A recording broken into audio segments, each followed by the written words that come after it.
Alors, on débute ce soir cette émission avec une nouvelle qui vient tout juste de tomber. Nos collègues de CBC qui ont appris qu'une travailleuse canado-israélienne, travailleuse humanitaire, bien sûr, Viviane Silver, a été tuée lors de l'attaque du Hamas du 7 octobre. Ses proches croyaient jusqu'ici qu'elle se trouvait parmi les otages enlevés le jour même, mais c'est le fils de Mme Silver qui a confirmé son décès.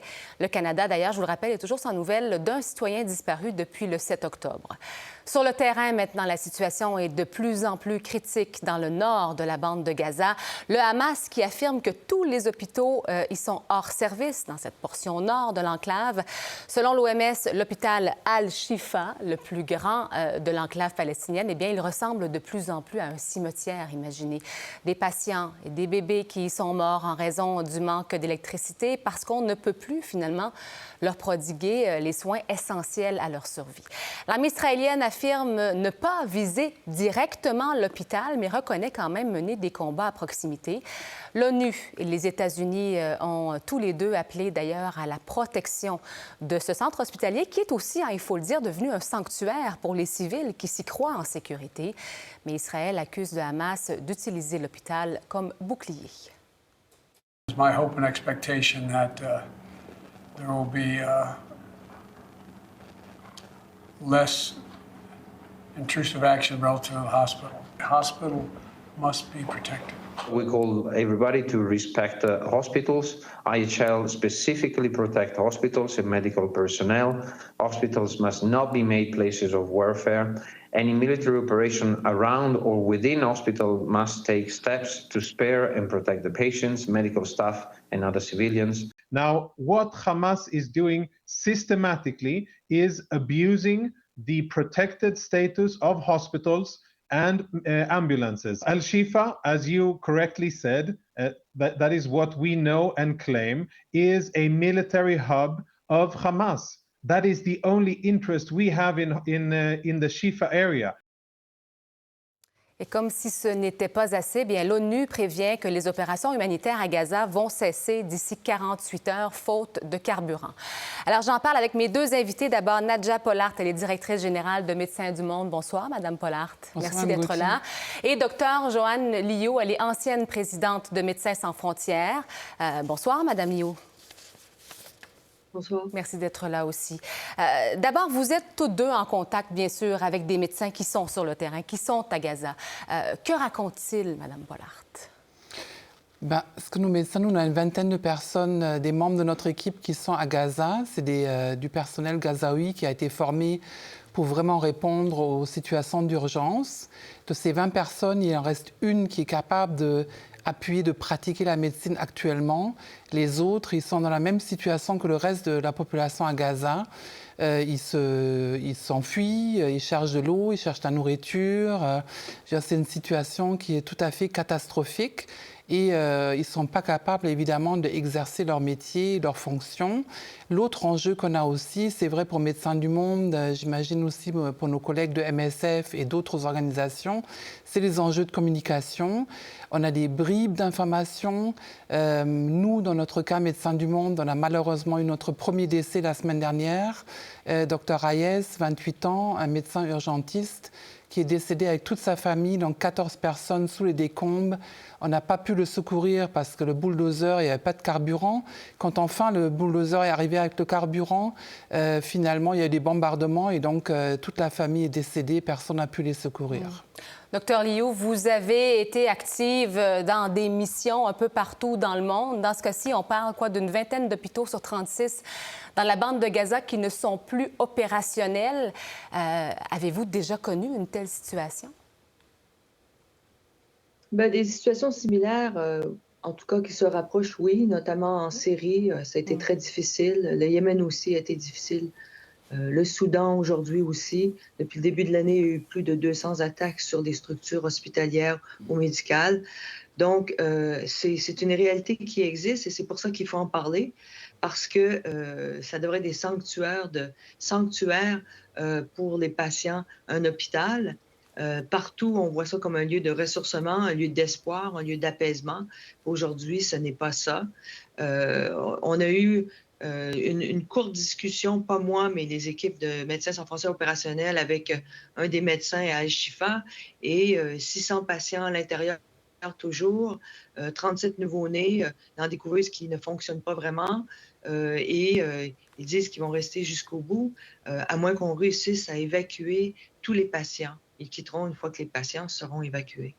D'ailleurs, l'ONU a rendu hommage aujourd'hui à ses collaborateurs qui ont été tués depuis le début de la guerre. Madame Pollard, vous parliez d'un médecin. Il y en a sans doute aussi à Médecins sans frontières, mais on parle au total de 101 travailleurs humanitaires qui ont aidé les autres et qui en sont morts finalement.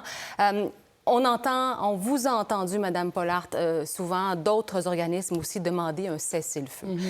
Il n'y a toujours pas de cessez-le-feu. Le Hamas, par contre, selon Reuters, se dit prêt, semble-t-il, à libérer des otages en échange de 5 jours de trêve. Docteur Liu, est-ce que vous y croyez? Est-ce que le cessez-le-feu, c'est la seule solution possible actuellement? Ce n'est pas la seule solution, mais ça fait partie de ce qu'on a dans notre boîte à outils aujourd'hui. Et donc, un cessez-le-feu, on en a besoin parce qu'il faut avoir un répit. On ne peut pas être sous les bombes en permanence de façon indiscriminée. Il faut faire rentrer des produits de première nécessité dans la bande de Gaza.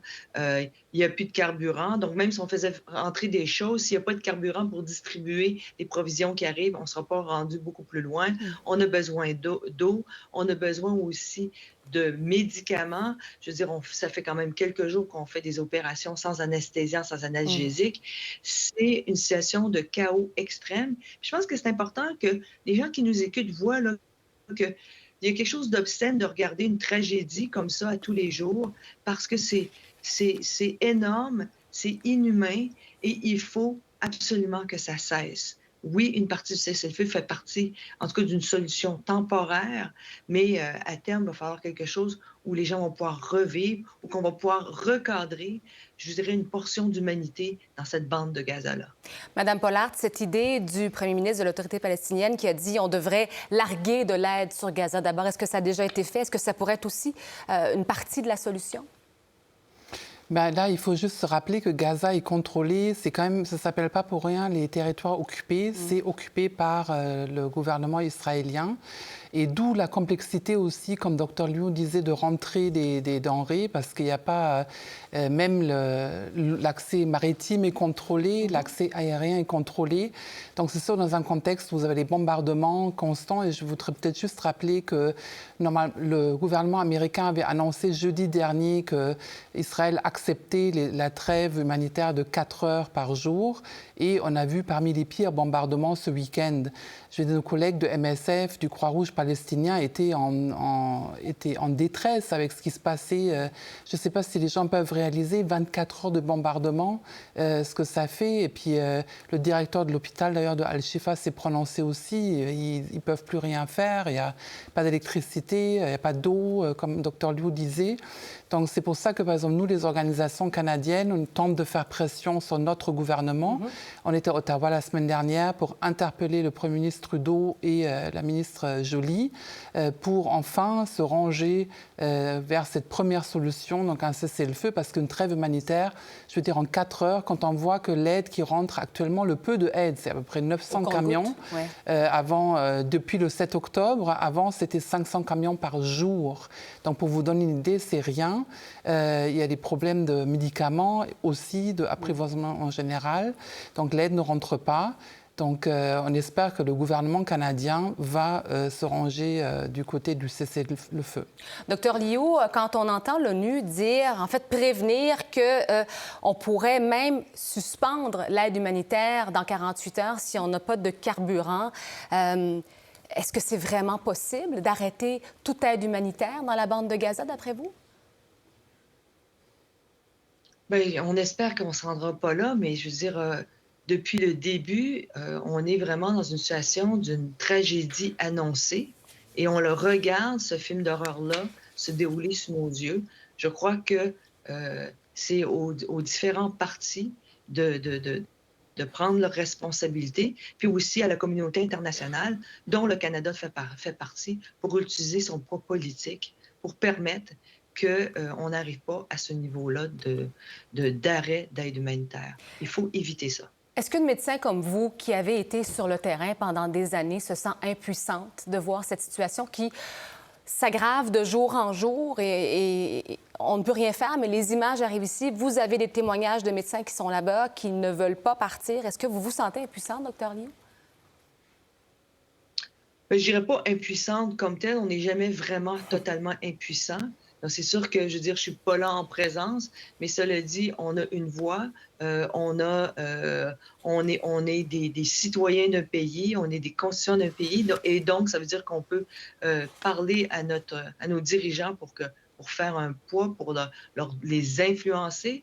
Et je crois que tous les Canadiens aujourd'hui doivent se lever ensemble pour dire qu'il faut arrêter ce qui se passe présentement sur Gaza et il faut remettre une part d'humanité sur la bande de Gaza. En même temps, Mme Pollard, on sait très bien que ce sont les États-Unis qui ont la plus grosse influence, finalement, dans le monde pour peut-être, justement, demander ce cessez-le-feu-là. Quel est le poids du Canada? Je pense que le Canada, c'est quand même un pays important dans le monde, avec une tradition aussi humanitaire importante. Ce qu'il faut se rappeler aussi, c'est que le Conseil des Nations Unies, pas le Conseil de sécurité, il y a une nouvelle résolution qui est en travail présentement, mais qui a quand même la majorité des pays sont d'accord pour dire oui, ça prend clairement une trêve, sinon un cessez-le-feu. On a eu la conférence humanitaire à Paris la semaine dernière qui a été organisée par le président Macron, où d'ailleurs Mélanie Joly elle-même a dit qu'il faut travailler vers un cessez-le-feu. Oui. Donc on était évidemment encouragés d'entendre ça. Donc nos regards sont présentement sur le gouvernement canadien et comme Dr. Liu disait, même les sondages au Canada démontrent que les Canadiens font très bien la différence entre le Hamas et ce qui se passe pour la population de Gaza. Et pas juste à Gaza, mais aussi en Cisjordanie. Les incidents envers les Palestiniens en Cisjordanie ont vraiment augmenté en flèche. De la part du gouvernement israélien, des forces israéliennes, mais aussi des colons. Donc on a vu des cas de décès d'enfants, d'adultes, suite à ces affrontements. Donc c'est vraiment sur l'ensemble de la région. C'est sûr que présentement, pas de bombardement en Cisjordanie, mais c'est quand même à ne pas oublier aussi. Nos collègues sur le terrain l'ont vu d'ailleurs. Dr. Liu, est-ce que les hôpitaux de campagne, ça peut faire partie de la solution aussi? Bien, ça peut être une solution, mais en autant qu'il y ait un respect des structures hospitalières. Donc, je veux dire, si on fait un hôpital de campagne et ce n'est pas respecté et que c'est bombardé, bien, on ne sera pas plus avancé. C'est le genre de choses qu'on a fait en série et puis ça a plus ou moins fonctionné. Donc, oui, ça peut marcher si le droit de la guerre est respecté, si on ne prend pas pour cible ces hôpitaux-là de campagne, ça va être vraiment quelque chose d'appoint à ce moment, c'est oui.